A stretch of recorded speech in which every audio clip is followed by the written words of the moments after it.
the Beyond Sleep Training podcast, a podcast dedicated to sharing real tales of how people have managed sleep in their family outside of sleep training culture.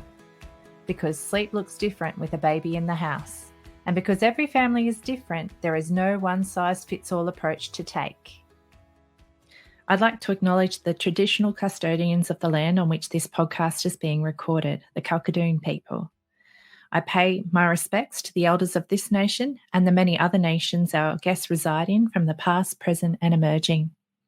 We honour Australian Aboriginal and Torres Strait Islander people and the unique cultural and spiritual relationships to the land, water and seas, as well as their rich contributions to society, including the birthing and nurturing of children. And welcome back to the Beyond Sleep Training podcast. I'm your host, Carly Grubb, and I have my wonderful guest, Pinky McKay, with me again for this episode. Pinky started out in our previous episode talking about life with her first three babies, and this episode's going to take us further into her journey beyond sleep training. If you haven't already listened to the previous episode, I'd highly recommend you listen to that one first so that this episode makes more sense for you. Now, when we finished up in our last episode, we were just talking about with your third baby, you moved back to Australia, and after having had a brilliant experience with La Leche League in New Zealand, it wasn't quite the same experience in Australia as with the Nursing Mothers Association at the time. And so you and a friend had launched your own La Leche League down in Melbourne. And you sound like you'd attracted quite a little community. Did that fill the gap that you were looking for with your third baby? Look, it certainly helped to have, those beautiful women around who, and it was a real affirmation that these women had come from, yes, there were local women, but there were also women who'd come from other countries who were nurturing this way, which was a real affirmation and lovely. Just lovely. And it's been beautiful watching their kids grow up. Our children now have children, and it's been beautiful to watch them nurture in a similar way. It's just, because I feel so much has been imprinting from how we were nurtured that informs our own parenting. And of course, parents have there will be differences, but and I think the thing was too that we were all much more accepting of each other. If we had friends who were formula feeding, we didn't say, well, what the hell's going on or anything like that. There was no real judgment, I don't think. I mean, maybe there was, but it wasn't something that I feel that there's an awful lot of judgment, an awful lot of advice that's given out perhaps on social media. It's such a double-edged sword, isn't it? That you can find your people, but you can also be criticised. I was just looking yesterday at Laura, the comedian, who had put up a beautiful photo of her tandem nursing her toddler. I don't know whether her child's 3 or 4 or whatever, and her newborn. No, he's not even 2. He's not even 2. This is Laura Cleary for the audience listening along. She's just doing brilliantly. She's got he's just, I think maybe he's just turned 2, but he's only a 2-year-old. He was a little baby. Little tiny guy, yes. The people were carrying on about this big child and the rubbish that they were throwing at this mother because she was with a brand new baby in a really vulnerable state, and she's gutsy enough to put herself out there, and then all these ridiculous comments. And people seem to feel they can be, the keyboard warriors have got much more permission to say things to people. But yes, I had people saying strange things to me that I was breastfeeding toddlers, and my third daughter and my fourth daughter tandem nursed. So I didn't find that easy, I've got to say, in the beginning. Probably the first 2 to 3 months was pretty hard because my 3-year-old she actually got quite sick when I was in hospital having my baby because she drank some dairy and she puffed up her eyes and got wheezy, the whole works of it. So, but she would want to breastfeed when the baby breastfed, and then she'd want one by herself after the baby had finished, all by myself. So, and she was a very articulate child. And I think people were absolutely shocked that I was breastfeeding both children. It was just the same sort of rubbish, but it was only coming from people around, the odd person. I mean, you're generally breastfeeding both children at home. You're not generally breastfeeding them out. But I do remember having taken my 3-year-old to roller skating. My little kids roller skated very early. And I had the baby, and my toddler was really tired by the time she'd finished. And we were in one of the neighbours was taking her child too, she was a 4-year-old, but mine was 3. And my 3-year-old, we were sitting in the back seat of the car, and she wanted a breastfeed. And I tried to say to her, "Can you wait? We're nearly home." And she wasn't having it. And this neighbour was utterly shocked and disgusted, and I thought, how the hell can I go with her to rollers? It was just awful what she was saying to me. And I thought, people don't have a right to behave like that. So there was judgment, but it generally, if you found your people, they were, you were lucky to have those people. But you kind of cocoon yourself away from all of the other yourself rubbish. to a certain extent, yes. Whereas I don't think you can on the internet. So you have to be gutsy if you're going to put something out there, because you can get support, but you can also get rubbish. And I think as women, we are conditioned to, when you think about cave women, if they were kicked out of the tribe because they were ostracized by the other women, they and their children may not survive. So it was life or death. Whereas I think somehow that's still in our DNA, that it really hurts us when people criticize us. I think it just goes straight to your core of feeling misunderstood, because we all do things with, we've got our full story behind us that explains how things are, why we're doing things the way we do them. And to have someone come in with such criticism on top, it can be crushing, especially if you're in a vulnerable state. So I'd agree with that. Your parenting, about your nurturing, because being a mother is such a big part of your identity. Yep, it goes straight to the core. That's the thing, isn't it? Even if you have quite strength about you, even if it's only momentary doubt, I don't think there's many of us out there who haven't had a chink in our armor when someone's had something to say about how we're nurturing our children, because it is important, and that's why it hurts, is because you care. But you certainly end up with a better filter, hopefully, as your confidence grows. But yeah, I think a lot of the time when you see those kind of pile-on effects, it has an impact. And it's certainly, I feel for Laura, because as much as I know she's a very strong woman and she's very courageous, publicly sharing what she shares on such a big platform. Like when with her audience, because she's a comedian, her audience is so diverse. She really, everything she posts, people have strong opinions about. But I just picture her as, postpartum mum, brand new baby. Oof. Even the strongest person is massive. And also when you're tender and I think you're more, I don't know, everything is just more. I felt more open, more vulnerable, more. That's it. She's literally out there. Her chest is out there because this is what happens. She's so open and vulnerable. And I really felt for her. So I was really pleased to see that there's been quite a big rally of support for her, because there should be. But oof, I don't think we should underestimate the impact that the negative comments would have also still had on her, even as a very strong person. So I think it's a good note to check yourself, because it's that kind of, it's not that, if you don't have anything nice to say, don't say anything at all. Like, you could say that, but it's also just that, how would you feel if it was you in her shoes copying that kind of onslaught? And people checking themselves in that way, I think, would be helpful online, full stop. Yeah. Because some people not say, everything I hadn't thought of that, maybe that wasn't for me or whatever, I don't know. But then when they really become brutal to women, that's just not fair. It's bullying. Still women, like, even though she's out there and she's a comedian and she's put herself out there, nobody deserves. She's still a human being. She's still a mother. She's still a mother of a newborn. So her hormones, those protective hormones for her babies are really strong at this stage. Yep. And bullying and abuse, whether a person's famous or not, isn't acceptable. So I think that's kind of where it gets to. It's like, just because you have a public space doesn't mean that people have free reign over whatever they want to say about you. So I know that you know that as well, working in the public sphere. It's very much once you've put yourself out there, people do feel like you should be ready to take it all. And Yeah, yeah. I think to an extent you brace yourself for it. Like you say, put your big girl panties on. But it But if also, I was there a is, new mother, it would, a lot of the things would really hurt. Whereas, I'm an yeah, older woman.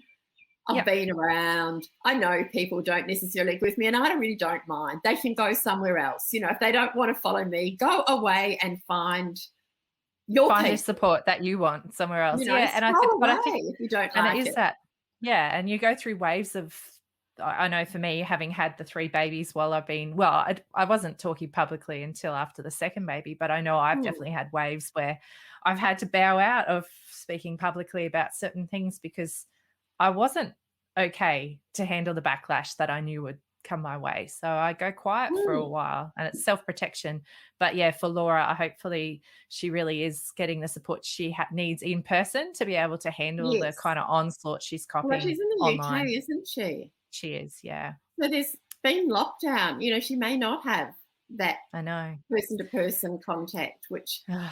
again, If for the last year, we've had a whole year of women not having in-person support, which is just devastating. My own daughter, my fourth daughter, she had her first baby in Dubai and he's nearly 1. He's going to be 1 in a couple of weeks.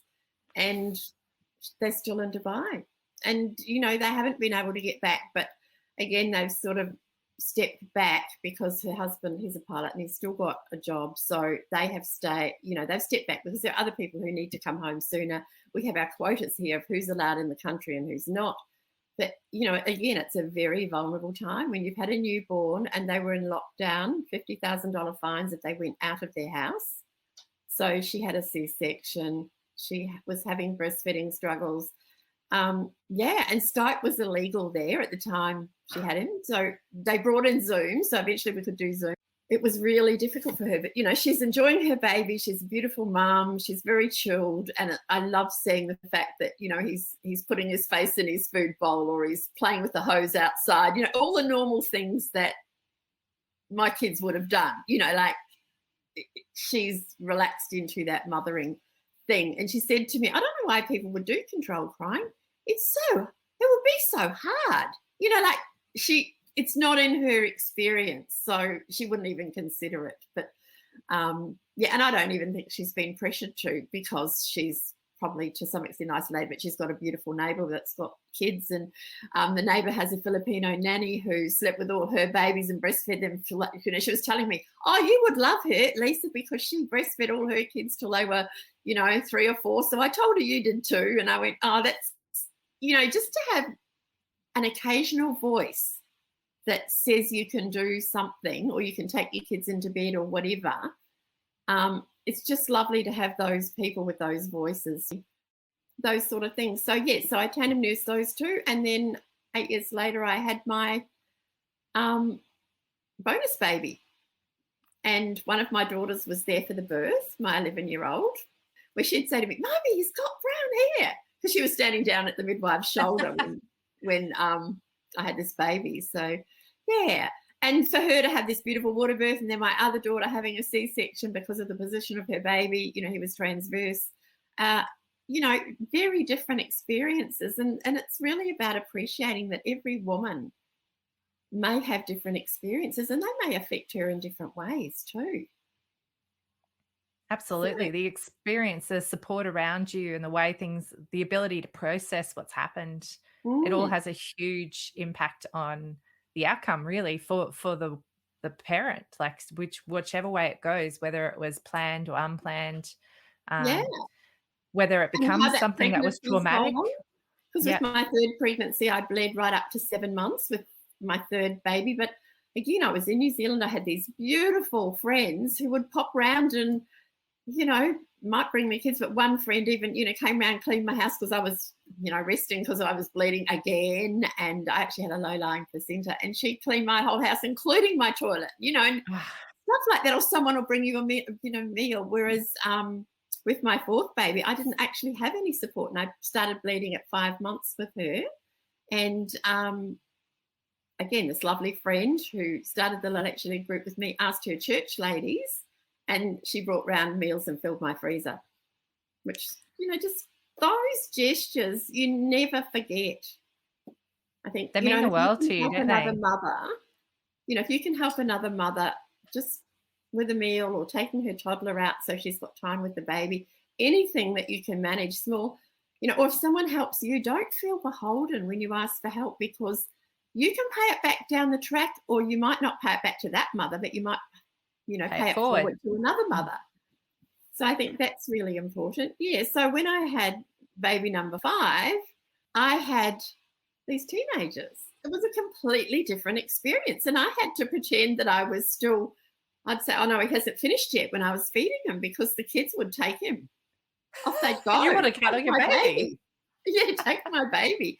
And it was interesting watching him bond with, because babies are supposed to bond with the primary caregiver, but he just bonded with all of these kids in different ways. They were part of his village. So again, it's a different, you have that concept that they're going to bond with mum and everybody else is secondary, but no. And then when he got a bit bigger, like closer to a year old, if they went out the door, he would cry like he was going to miss it. Had separation anxiety for his older siblings, where I'd be chopped liver because I was just the lady at home with the boobs. I was going to say, you're the boob lady, of course. I was the boob lady. I was just food. So I don't know. So it's like a true allo-parenting kind of experience, but actually with siblings because of the age range. Yeah. It's very special when you hear of like allo-parenting experiences like that, where you can see how that could work to everyone's favor. It's obviously not how it works out for everybody, but there's certainly a very strong benefits to all involved, really, if you have that kind of arrangement going on. So tell me, with all of your babies, did you have anywhere you would say you had actual sleep struggles? Like obviously you were co-sleeping and breastfeeding from the start. Was there anyone? Oh, hell yes. Hell yes. Tell us about it. Look, my second baby, my first baby was still waking up when I had the second one. So I had said to my husband, look, when he was a 2-year-old, and I said to my husband, look, if I'm feeding the baby, can you look after the other child? Well, my husband slept like a big fat log. And I remember kicking him, kneeing him in the back, and I'm feeding the baby. And he said, and he's going, ugh. So I thought, bugger it. So I brought both kids into bed with us. At that point, I just thought, look, you both have to be in my bed because I can't manage any other way. And, so I can't remember which baby it was. I think it was one of the babies. It took my husband a while, because in the beginning it was very much, this is our marital bed and we shouldn't have children in the bed, blah, blah, blah. And I said, well, okay, if you don't want a kid in the bed, you better sleep in the spare room, because I can't manage, or otherwise you get up at night, which he didn't. So, it all worked out. He got educated and he didn't really care. And then it got to one of the babies. I was in labour and they brought in a cot into the delivery room, and he said to the midwife, she's not going to let you put the baby in there. He knew you well by then. Yeah, so with my second baby at 8 weeks, that big fat baby, he would cluster feed all night, he actually started sleeping an 8-hour block. And because I had felt so, with that first baby, I had gone to my local GP and I went to playgroup with his wife, and I said to him, it was one of my antenatal checkups, and I said to him, look, this kid is still waking up all night. Can you give me something to help him sleep? Because mothers were dosing their kids with Phenergan back then. And he just looked at me and said, look, if it's any consolation, none of our kids slept before that, slept through the night, a decent chunk until they were over 2. And I was like, oh, bugger you can't even help me. And I walked out of there because I was tired. I still had this toddler breastfeeding and I was pregnant, and he was quite a wakeful child. And I walked out of there thinking, oh, why doesn't he, where's the help? And then it was like I had this revelation that, but he's a doctor, he's God, and he can't make his kids sleep, so it's not all my fault. So, it just sometimes it doesn't matter. You don't have to give that person a solution. You actually need to normalise what's going on for them. I mean, If now we know only a few that more things. happened more often for more people. That's not Yes, usually what happens. So yeah. it's once again, how lucky are you? It seems to be like a lot of these crucial points. You seem A to lot of crucial just points hit I the was right actually quite person. yeah, I hit the right person. Yeah, it was really Mm. lucky. So, and his GP clinic, there were toys everywhere all over the floor. It was hilarious. You'd walk in and step over the toys and yeah, so it was A quite true family clinic. a true family clinic, yes. And so with sleep issues, yeah, so this second child was great until about 6 months old. I thought, yay, it's not my fault I've got a child who sleeps 8 hours at 8 weeks. By 6 months old, that child slept 8 hours in any 24. That was it. Really changed it up. Yeah. So if he went to bed at like 6 o'clock at night, he was up from midnight ready for the day. And it was just, I was a bloody zombie because I already had this other child who was, 2.5 and full on. And yeah, but he was still having daytime naps, my 2.5-year-old, where the other child, there was no naps about it. Full on every moment he was awake. And yeah, so no, I've had my fair share. I don't think any of them were really what you'd call great sleepers, but I think the earliest to sleep a decent chunk was 8 weeks, and the longest was about 4 and a bit years before. And that was And pretty then much the same kid. He did both. it was the same kid, yeah. Quite fascinating. And so just because I'm just looking at time, we're getting close to Yeah. the end of this one, but I realized we haven't really talked about day sleep. How did you handle day sleeps in your house? Well, actually, for quite a while with the older ones, I would have an afternoon quiet time. And like I say, my second one didn't have any day sleeps. And I would tuck myself into bed with his brother. I would sit with him, read him a story, and he'd have a nap. So I could, I always stayed with them as they were falling asleep. And I would tuck into bed, I would black out the curtains, I would put him on the boob, and he would snuggle down and have that boob and then pop his little head up. Like, and Have a I thought rest. I was going to breastfeed him to sleep, and he just didn't. So, and they all breastfed to sleep until my third child wouldn't breastfeed to sleep. Like, she did it initially, but by about 10 to 12 weeks, this child didn't. Even younger, I would put her in a carrier and rock her to sleep, but she didn't breastfeed to sleep. And I think by the time I got to the third child and I'd had two big fat boys, I think my milk supply and capacity was more than she needed. I actually had a health nurse write in her book, poor weight gain, and she looked at me and told me, her brain won't grow.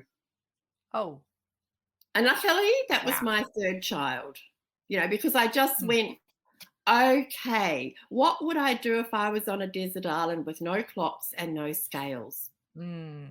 I would just go desert island theory and feed her when she wanted to be fed. But she would come off the breast, put her thumb in her mouth. And I remember a friend thought that she was, self-mothering because I was so busy with my third child. So this Didn't child was quite get how it self-mothering. works. Yeah, she was self-mothering by putting her thumb in her mouth. But I mean, she was in my arms. She would come off the breast and put her thumb in her mouth and suck for comfort. But by the time she started crawling, she stopped sucking her thumb anyway because both hands were busy. It didn't matter. But no, and one day I was rocking her because with two big boys running around, I've got similar family ages as you have with your first three, haven't I? And yeah, you do. You've got two big brothers revving around. There's a lot of noise around the place, and you're trying to get this baby settled so she can have a nap because she's tired and she's getting grizzly. And so I was rocking her and cuddling her and carrying her, and she was just restless. She didn't want a boob. I was offering her the boob, all those things that would have put my other children to sleep. And I needed to go to the toilet, so I popped her down in a bassinet, which she only ever slept in the daytime, and went to the toilet and came back, and she was lying there looking at her hands. But as soon as I put her in that bassinet, it was like her whole tense little body relaxed, like, thank goodness that woman and her breasts have got out of my face. I'm good here. Yeah. Oh. She's leaving me alone. And when I came back, she was watching her hands, and I thought, just see what she does. And she just talked to her hands and fell asleep. So I had one self-settler out of 5. And it just takes a bit of experimenting. Isn't that the thing though? Hey, like it's okay to try stuff. Like, people Yes. sometimes get feel like they shouldn't do certain things. It's like, no, it's okay. Like if Give babe them the seems opportunity. restless, pop them Yeah. down and, they'll quickly let you know if this is not working for them. You can trust that they'll communicate that to you. And Yes. you might just find that this is what your little And person does. often, Certainly not yes. my ones, but I've seen babies who do that too. So yeah, Mm. I would And around definitely. about 4 months, often babies will, 3 to 4 months, once they've got through that first trimester, often just giving them the opportunity and they will go to sleep. It's just, it's quite gobsmacking for mums who've always nursed them to sleep, always cuddled them to sleep, rocked or cuddled or fed or worn these babies down. And then when they give them the opportunity and there's been no training, no forcing, no pressure, and these kids will lie there and go to sleep. And maybe not every time, but sometimes they will. That's right. And it's sort of, I guess it's that thing, isn't it? It's that trust and confidence that you can adjust what you're doing at any time to suit you and your Mm, baby, really. So yes. it's not, baby, once again, like I know with my three, they've all been very quick to let me know when something's not working for them. And you can always scoop them straight back up and put them on the boob if that is actually what they end up needing. But yeah, so there you Yeah. go. And So even that was third baby. And then fourth baby, how did you handle naps with her? Well, I had two of them. So I often used to just sit up on the double bed and read a story to the 3-year-old while I breastfed the baby, and we'd all lie down and have a nap together. 3-year-old didn't necessarily have a nap, but she could, at least I was resting. I wasn't really having a nap because I had older children too, and they'd come home from school or whatever they were doing. But, and I was actually homeschooling through some of that period too. So I homeschooled for about 10 years. So there were lots of kids around. Yeah, so I just would lie on the big bed and breastfeed someone to sleep, and we'd all have a nap together. And that was what I did. Or the baby would have a nap while I read stories to the other one. Or sometimes we'd draw pictures, like the big drawing pads from the $2 shop and some crayons, because crayons don't stain like textures, and might draw some pictures with the older child. But once your baby got to distracting age, yeah, sometimes you did that. And then when I minded my grandchildren, I couldn't get them to have an afternoon nap. I had two toddlers, and they were both supposed to have afternoon naps. Well, they did for their mothers. Yeah. And I remember one day hopping into bed with them in the middle, and, one's on one side and I'm holding her bottle, and the other one's there, and I'm, reading stories or something. And all of a sudden one will pop up to the other and go, boom. I just went, this isn't working. I will take them out in the car. So I took them to a local nursery where I had to buy them put a pot plant on the trolley for them because they were picking heads off it. And then when we got back in the car, I thought, oh, they've had a little outing. They'll probably fall asleep in the car. So there's 2 car seats in the back of my car. And I'm thinking, oh, God. And I'd look in the mirror and someone would be almost dozing off, and the other one would go, oh, Rosie, Roro, they'd talk to each other, and you just go, this isn't going to work. And I felt really guilty that I'd got these kids for the day. I was minding them every day because my daughter was tutoring at uni. My daughter-in-law was studying, and, it worked that they were both at my daughter's place, that we had both these kids, and they just didn't have an afternoon nap. And I said to the girls, look, I'm really sorry they haven't had a nap. The one that was going home in the car, I said, she's probably going to fall asleep in the car at 4 o'clock. And they said, don't worry about it, Mum. It's okay. It's only one day. But I was thinking, what if I've messed it up for them? But I couldn't get these 2 little tigers to go to sleep. Whereas when they were younger, Rosie was about 8 months, and I'd pop her in a cot. She'd put her arms up to me, and I'd just rock her and sing to her. Ricky would sit on the floor and wait because he was, a 2-year-old. And then I'd just put her down and she'd sleep. So, yeah. And with my own, I would either cuddle them to sleep, rock them to sleep, feed them to sleep, whatever. Till they were ripe old ages. And then they just gradually, they cut from 2 sleeps down to 1, so it'd only be 1 sleep. And as long as they had a cuddle and a little story, they were okay and they were calm. And I guess they hadn't been left to cry, so it wasn't it wasn't an issue for them. Not a And fearful experience. no, and I remember thinking when it was about 4, she was in her own bed and in her own room, and I was in bed reading, and she'd been asleep for a few hours, and she got up and padded out to the toilet. The house was dark except for my little bedside lamp, padded back to her bed. And I went, I'd just been reading something about children being scared of the dark, and I thought, she's not scared of the dark. And then I thought, well, she hadn't had a reason to be scared of the dark. Not saying that other children aren't scared. You know, children still go through that stage. Even when they've been nurtured, you can still have children that get scared of the dark, but she just wasn't. And I thought, well, she hasn't had any fear during the dark. Yeah, it's never been triggered that way for her. That's Mm. fantastic. It's so nice to hear too, especially I think because you've got the grandbabies as well. So you kind of hear like the full circle story of like the nurturing right through, and then how it looks when they become nurturers themselves as well, which I think is like for people who are deep in the trenches. And even reminding people that, you know, things like naps, it's actually like a short period in your child's life where that's even a thing, that they Yeah. need naps. So Yeah.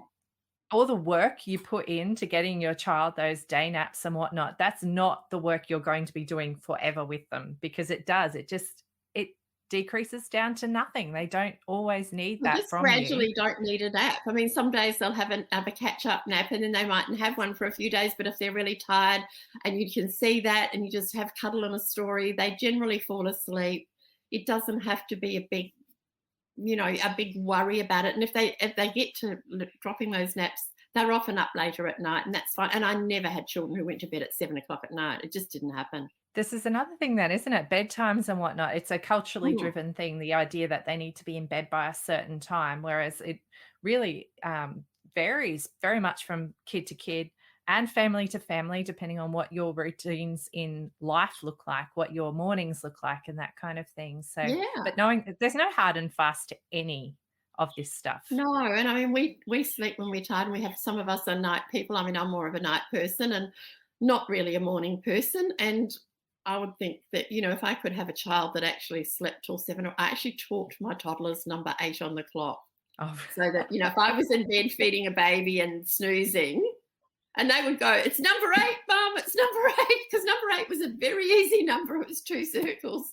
And I would have a box of books next to the bed, you know, kids' books. So they could hop in and they could read their books and stuff in the morning. But, you know, it was number 8. And then as they got bigger, I would leave, you know, drinks and things for them. But they would know it's number 8, you know, Mum's in bed with the baby, getting up. And just working on. And I guess, look, I was very, very lucky. I did nursing work at the weekends, but I was very lucky that I didn't have to, you know, get up in the morning and race off to work. Makes a big difference also. But, Now, yeah. I'm just looking at the time. We're going to have to finish up, but I was wondering, do you have a tip that you'd like to share for this episode for families? What do you wish you could tell someone? That it's okay. You've got nothing to prove. You know, it's okay to do you.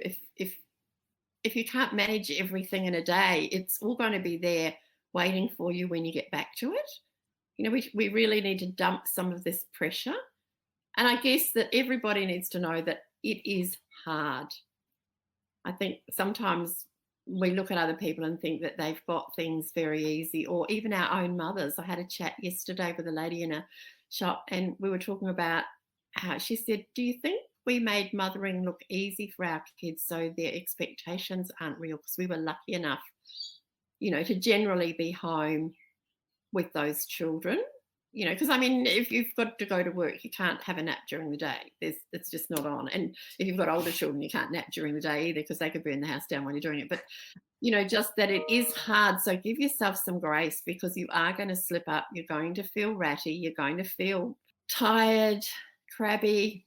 You know, lack of sleep does that to you, but you have nothing to prove. So if you just want to go and have a nap when you have a nap, when your baby has a nap, it's okay. And if you lie down with them, as long as you've got a safe space, that's perfectly okay too. Because just because things are hard, it doesn't mean you're doing it wrong. And I think that's something. No, I think that's people sometimes really get that important feeling. to know that it is hard, and it's harder at the moment without that community around you. Because if you can have real life community, it's so much easier. Not that anyone's helping you, you know, you don't need that physical help. You just need to know that you're okay and be affirmed that, yes, my kid wakes up too. And yes, I'm tired. You don't need advice. You just need to know that, yes, it's, you know, I'm so sorry you feel tired, or gee, it's really hard for you right now. Just a bit of empathy. You just need to be acknowledged. You don't necessarily need someone to come and do things for you, or you don't need to put your kids somewhere minded by someone else or anything, which you can't do at the moment anyway. And I don't know, if you've got help that can be on hand, accept it as well. That's the thing too. It's no sign Mm, of, we were never meant to do it alone in the first place. So no, having, no. finding that you thrive more parenting your children with support, that happens for a reason. It's not because you weren't coping Exactly. on your own. You're meant to have No. support. That's meant to be part and parcel so that you can also meet your own needs as well. So There's at the such a moment big when lots of push. people can't, Yeah, there's yeah, such a big push to be coping and to be independently coping. And, a lot of people blame social media, but way back in the 50s, I remember watching as a kid, watching, what was it, Leave It to Beaver, and the mothers always had their high heels on and their beautiful dresses and their hair all done while they were, being homemakers. And so that must have been, there's always been this pressure of whoever the perfect mother is. And I think there's no perfect. there's only you and you're doing the Mm, best you can, and we're all just doing the best we can, and there's whatever you're seeing on the surface, guaranteed there's a whole lot more detail and mess beneath.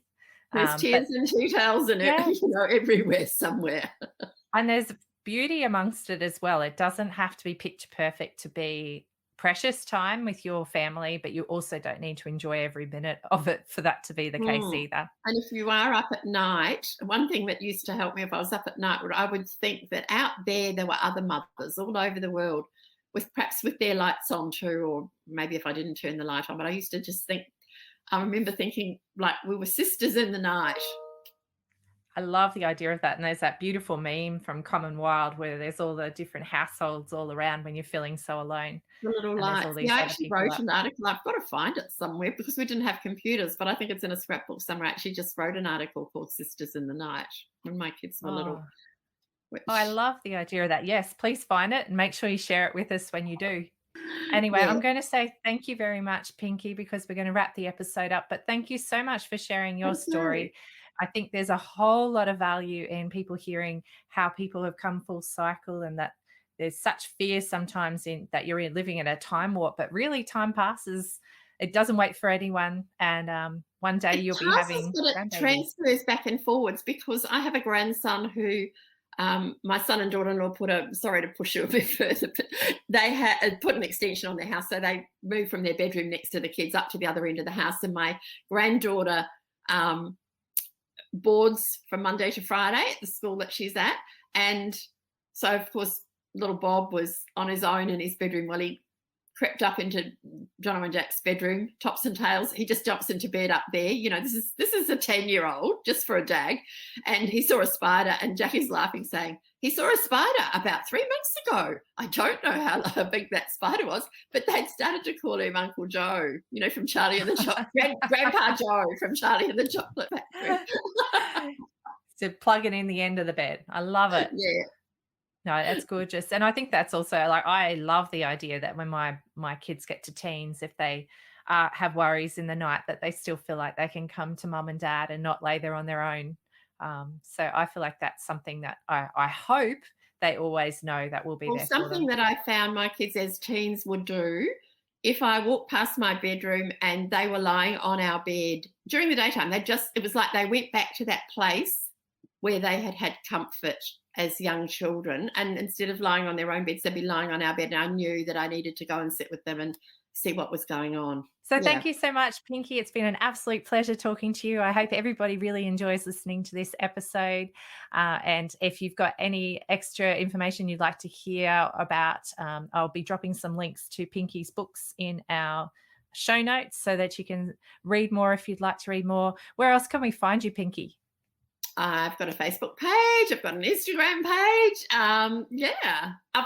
We've actually started a YouTube channel.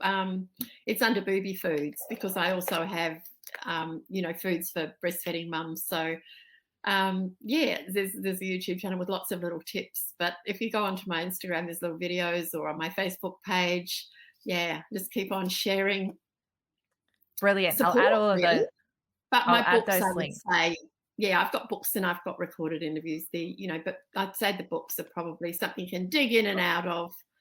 This is my favorite one of your books. I wish I'd read this Good. book first ahead of all of the crap that I read around baby sleep if I just picked that one up. But no, that one came to me much later, unfortunately. But I recommend it to everybody who's having babies. And I have bought Sleeping Like a Baby. Yeah. Sleeping Like a Baby. I have my sister-in-law's. Yeah, I'm just realizing it's a podcast. So I'm holding up a picture of the book. It's Sleeping Like a Baby. Yeah. And yeah, it's like the book that I've given to many friends and family who are having their first babies as their baby shower gifts. Because I just, if people are going to have books on their shelves, I know that might not read it in that lead up, but yeah, if they're having a struggle, just to know that that might be the book that they pick up and go, oh, actually, and they get the reassurance that they need and deserve. That's and they're been also my on aim. Audible as well. My books are also available on Audible. So that makes it much easier. You know, you can pop your earplugs in and listen while Certainly. you're I putting love your baby or doing whatever. Yeah. range of formats. But thank you very much. And thank you for being able to be the strong voice that so many of us needed when we were doubting ourselves. Thank you, Pinky. Thank you for having me. I really hope you enjoyed the podcast today. The information we discussed was just that, information only. It is not specific advice. If you take any action following something you've heard from our show today, it is important to make sure you get professional advice about your unique situation before you proceed, whether that advice be legal, financial, accounting, medical, or any other advice. Please reach out to me if you do have any questions or if there's a topic you'd really like us to be covering. And if you know somebody who'd really benefit from listening to our podcast, please be sure to pass our name along. Also, check out our free peer support group, the Beyond Sleep Training Project, and our wonderful website, www.littlesparklers.org. If you'd like even more from the show, you can join us as a patron on Patreon, and you can find a link for that in our show notes. If listening is not really your jam, we also make sure we put full episode transcripts on our Little Sparklers website for you to also enjoy, and fully captioned YouTube videos as well on our Little Sparklers channel. So thanks again for listening today. We really enjoy bringing